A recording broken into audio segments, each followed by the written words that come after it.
Hello once again, Gramheads, welcome back, and today we are going to be taking a look at the newly released multiplayer VR shooter game, Hyperdash.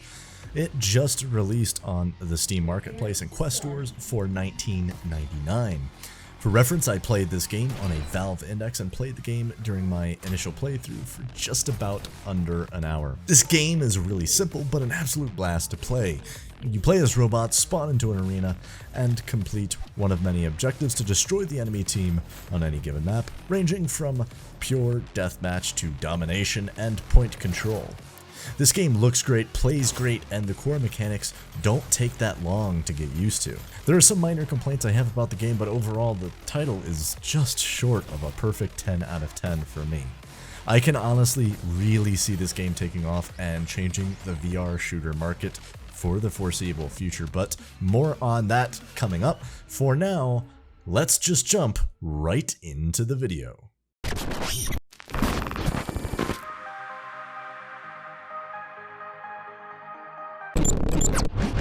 Wow, guys. Wow, and I mean wow.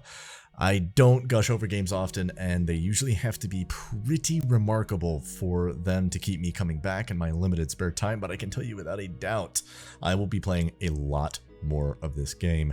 Everything about it was an absolute joy to engage with. Everything from initially dropping in and being given a both incredibly fast and user-friendly tutorial to help you quickly get on your feet to the graphics and gunplay. Even every player I played with was extremely friendly, and even though there was some lighthearted trash talk as can be expected in any shooter, it didn't feel nasty or hostile like it can in some. At the end of each round, you're put in the same room with everyone, and teams are constantly randomized to help people compete more evenly and also get along a bit better with one another. It created a bit of a sense of camaraderie amongst all the players rather than just a single team. The graphics in this game look amazing, not because they're incredibly sophisticated, realistic, or mind-boggling by any stretch of the imagination, but because their simplicity is key. It's like cardboard, simple, effective, and it does exactly what it needs to do, plus it's easy to look at. The graphics were pleasant, whimsical, and fit the robotic sci-fi theme very, very well, in my opinion. I think this also added a level of functionality as well, as there was never any visual lag at all when I was playing, or any major frame rate dumps. Nothing can hinder or ruin a VR experience faster than choppy FPS, or graphics that fail to render properly. More likely, the real reason for this is that it was probably designed specifically to run on the Oculus Quest 2, which is significantly less powerful or capable than my PC and Valve Index. I can't vouch for how it would run on an Oculus Quest 1 or 2, as I own neither, so unfortunately, this review may be slightly biased in that regard. The mechanics at the core of this game combine a very Portal-esque jump mechanic, think classic teleportation movement in VR, combined with smooth motion controls and shooting. You can sprint, dash to various locations, and use grind rails to transport yourself across the map, take high grounds, or gain locational advantages on your opponents. The combination of all these elements in general make the gameplay incredibly fast-paced and intense, allowing players to move across large maps very quickly. This also really winds up helping a lot in free-for-all deathmatch modes, as those maps seemed, at least to me, to be the largest. Though easy to learn, it did take me several matches to really get a feel for how to properly use the dash and sprint mechanics, time them properly, or combine them with other functions like grinding rails to really get the upper hands on my opponents. Once you figure out the best ways to take advantage of these mechanics, it becomes even more fun and a more engaging experience. Some of my most satisfying moments were teleporting behind someone and dumbing them with a shotgun, or anticipating someone else's teleport location and just completely bodying them. The gunplay in this game is also really, really nice. It feels and plays like an arcade with a classic point and shoot style, but does deliver some physics with the bullet effects. Nothing as heavy or inclusive as bullet drop or anything like that, but some of the gun's bullets can take some time to travel far on the larger maps. Though for the most part, this plays like a classic point and shoot. Recoil is a thing, though it's mostly for immersion and provides some haptic feedback, but I never really noticed any instances where it was particularly difficult to handle, and even seemed like the gun repositioned itself on its own. Although normally I prefer manually reloading my guns in VR, this is actually one of the few games where I prefer the fact that the guns auto-reload. In fact, I think it would actually be a major detriment to this game if you had to manually reload the guns. The action in Hyperdash is so fast-paced and intense, it would really slow down the gunfights and just make it less enjoyable.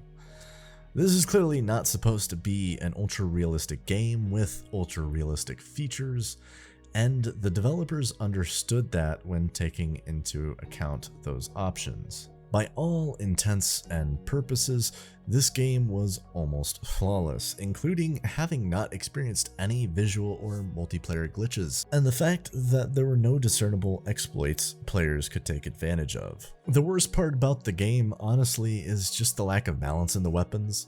The pistols which you start out with by default actually seem like the most powerful guns in the game, at least in my opinion. The SMG is okay if you're close to someone, and shotguns are only useful if you're close enough to touch someone. The rocket launcher, or should I say rocket pistols, are slow. They don't do a lot of damage and have really small blast radiuses.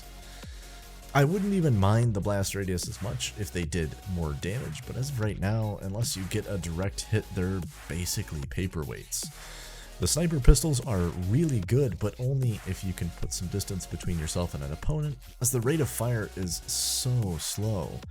Since this game is so fast-paced and usually very in-your-face, it's usually just also useless.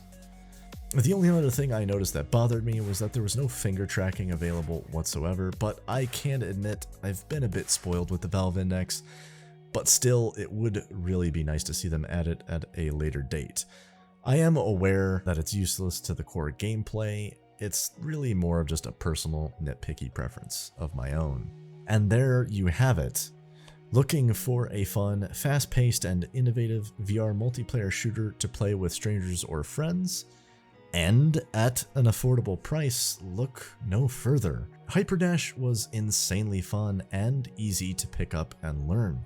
With the really unique and innovative way they integrated the teleport mechanic with locomotive smooth motion in VR, it adds a whole new element of excitement and fun to the gameplay.